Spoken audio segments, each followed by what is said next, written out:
Fala, meus queridos! Tudo bem com vocês? Como passaram esse final de semana, né? Mas se a gente for falar de Campeonato Brasileiro, o primeiro jogo foi na quarta-feira passada. Então, essa semana e esse final de semana de Campeonato Brasileiro, alguns jogos mais interessantes do que os outros, não vou negar.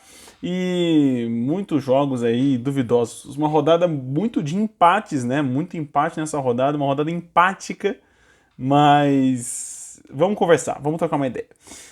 A rodada começou na quarta-feira, como eu falei, né, com Atlético Mineiro e Red Bull Bragantino. Já adianto para vocês que nenhuma das equipes mudou de posição na tabela, né?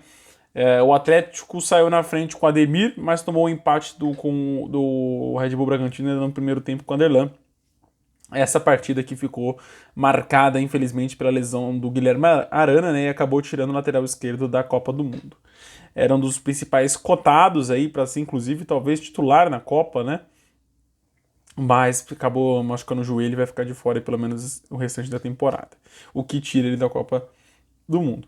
Mas, meus queridos, esse jogo foi bem assim. O primeiro tempo foi avassalador, com muitas oportunidades, muitas chances de ambos os times. Mas no segundo tempo a qualidade caiu, ficou mais morno o jogo e enfim, foi se fabricando esse empate 1-1.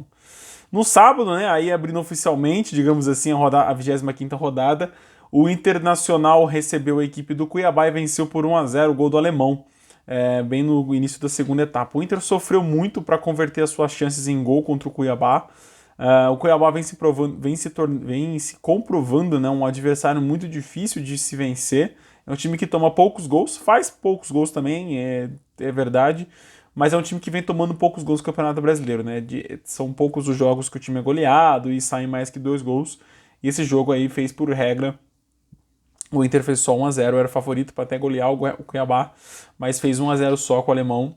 E com essa vitória, o Inter sobe 2 posições, vai para a segunda colocação do campeonato, né? É um novo vice-líder do campeonato, e o Cuiabá entra na zona de abaixamento, né? O clube tinha saído na última rodada, agora entra de novo. O Curitiba acabou substituindo a equipe do Dourado no Z4, fora do Z4. Também no sábado tivemos a partida entre Ceará e Santos. O Ceará venceu por 2-1. Guilherme Castilho e Zé Roberto fizeram os gols do Vozão e Marcos Leonardo fez o gol do Peixe. Jogo que marcou os erros, né? O Guilherme Castilho fez o primeiro gol aos 6 minutos num buraco da defesa do Santos, né? Muita desatenção logo no começo do jogo. E o Zé Roberto, cara, foi um gol assim bizarro que o Eduardo Bauerman toca no pé do atacante do Vozão e aí deixa o Zé Roberto sozinho, ele e o João Paulo, né, o goleiro do Santos, cara a cara, e o atacante foi bem, fez o seu gol, o 2-1, o gol da vitória aí do Ceará. O Marcos Leonardo fez no início do segundo tempo também, numa falha defensiva do Vozão. E esse jogo acabou culminando na demissão do Lisca, né? Demissão, ou pedido de demissão, né?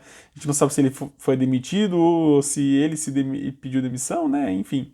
Mas é mais um técnico aí que acaba rodando o Campeonato Brasileiro. Não acho nem de longe que a culpa da má fase do Santos se passe pelo treinador. Eu acho que o time não ajuda, não é um time para se brigar pelo topo da tabela.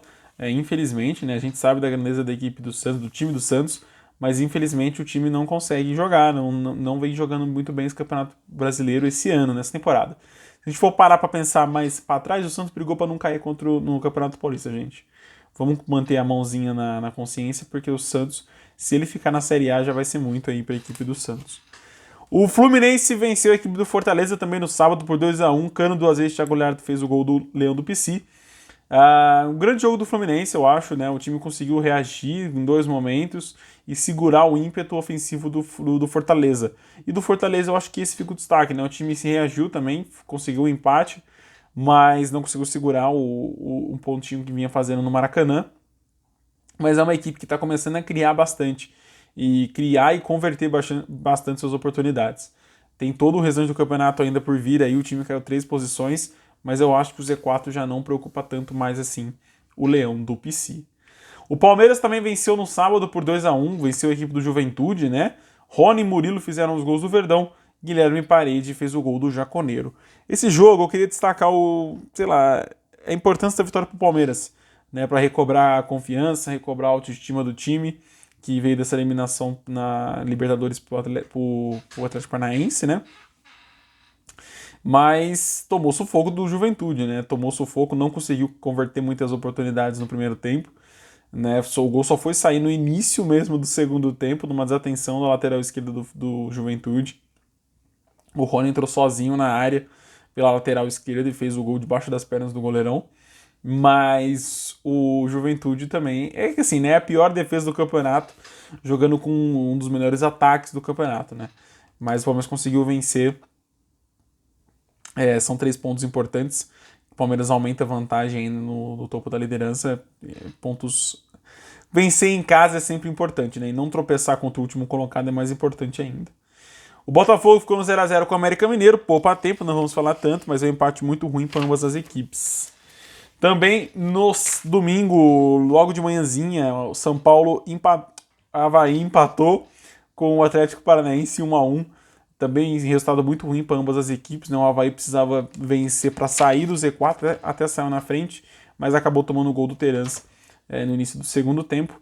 O Atlético Paranaense também precisava vencer para abrir vantagem, né? Ou fincar os dois pés no G4 para não correr riscos, né? De ficar sem uma vaga para Libertadores. Mas o time pode comemorar esse empate aí, esse empatezinho aí, que pelo menos mantém a vantagem do sétimo colocado, que é o Atlético Mineiro. O São Paulo empatou com o Corinthians em casa também em 1x1, como eu falei, domingo foi o dia dos empates. São Paulo empatou em 1x1, Éder e Yuri Alberto fizeram os gols do jogo. Resultado ruim pro Corinthians, né, que caiu 2 posições, foi para a 5ª colocação do campeonato. Não acho que vai correr riscos de classificação para Libertadores, mas tem que ligar o sinalzinho de alerta para não precisar correr atrás, né, faltando 3, 4 rodadas para acabar o campeonato. E o São Paulo, cara, o empate engana, porque a equipe sobe uma posiçãozinha, né? Vai para a 13ª colocação. Mas o primeiro time fora, que é o Coritiba do Z4, tem 28. Ou seja, 3 pontinhos que separam o São Paulo do primeiro time fora do Z4. É verdade que o Cuiabá tem 26, o São Paulo tem 5 pontos de vantagem do primeiro time dentro. Mas se você parar para pensar que a vantagem maior do São Paulo é perante os classificados para a Libertadores, né? O São Paulo tem 12 pontos de diferença do 6º colocado e apenas 5 do primeiro colocado na zona de rebaixamento. Então é complicada essa situação para o São Paulo nesse Campeonato Brasileiro também. Não era uma equipe que era para estar brigando por isso, mas o time tem que oficializar que a briga é contra o Z4, principalmente pelo que vem desempenhando, né? O São Paulo está desempenhando um futebol horrível no Campeonato Brasileiro, né? E à frente até mesmo do Santos é um dos candidatos a brigar contra os zona de rebaixamento até o final do campeonato. Coritiba 2, Atlético Goianiense 0, né? Foi o jogo que complicou a vida do São Paulo.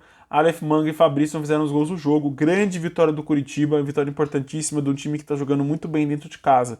Fora de casa o papel não é mais o mesmo, mas dentro de casa o time vem se portando muito bem e fazendo seus resultados, conquistando seus pontinhos. Tem que começar a roubar ponto também fora de casa. E o último jogo também, o último empate da rodada foi Goiás e Flamengo 1x1, que teve polêmica no final do jogo.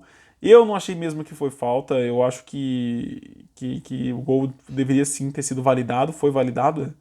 Então, méritos aí pro Matheus França que fez o gol e o Diego fez um belo gol também pro Goiás, pro Esmeraldino. O Goiás jogou muito bem, cara. Engana-se quem pensa que o Flamengo dominou o jogo, o Goiás soube espetar, soube incomodar o Flamengo. E novamente, né, o Mengão vem passando por uma crise de criatividade nas suas jogadas ofensivas, né? Everton Ribeiro não funcionou, e sentiu demais a falta do Gabriel na frente, do próprio Pedro, acho que principalmente do Pedro na frente. Então é um jogador que vem se tornando cada vez mais essencial no time do Dorival Júnior. Meus queridos, essa foi uma análise da rodada, né? Uma rodada mais de empates, com poucas alterações na tabela. Mais no miolo ali do 12º para o 17º na tabela e um pouquinho ali no G5, mas são as mesmas equipes brigando pelas mesmas coisas. Eu acho que vai ser assim até o final do Campeonato Brasileiro. São poucas as equipes que estão se qualificando para brigar novamente pela uma vaga na Libertadores e são poucas equipes que estão se qualificando para brigar para não cair. São as mesmas equipes sempre, né, nos dois polos. Né? Então eu acho que essa rodada pode definir muito a vida, muito futuro dos times, né? Porque vai ficar faltando apenas 11 rodadas para acabar o campeonato. Então abre o olho, meu Deus. 10 rodadas, perdão. 10 rodadas. Agora faltam 11 rodadas, né? Essa e mais 10. E agora, e a outra depois, 10 rodadas. Tá acabando, meus queridos, tá acabando o Campeonato Brasileiro de 2022. Um abração, fique com Deus. E essa semana tem decisão de Copa do Brasil. Vamos saber quem vai pra final e ganhar a bagatela do Pix aí de ser mais de 60 milhões de reais. Um abração, fique com Deus e até o próximo vídeo. Tchau, tchau.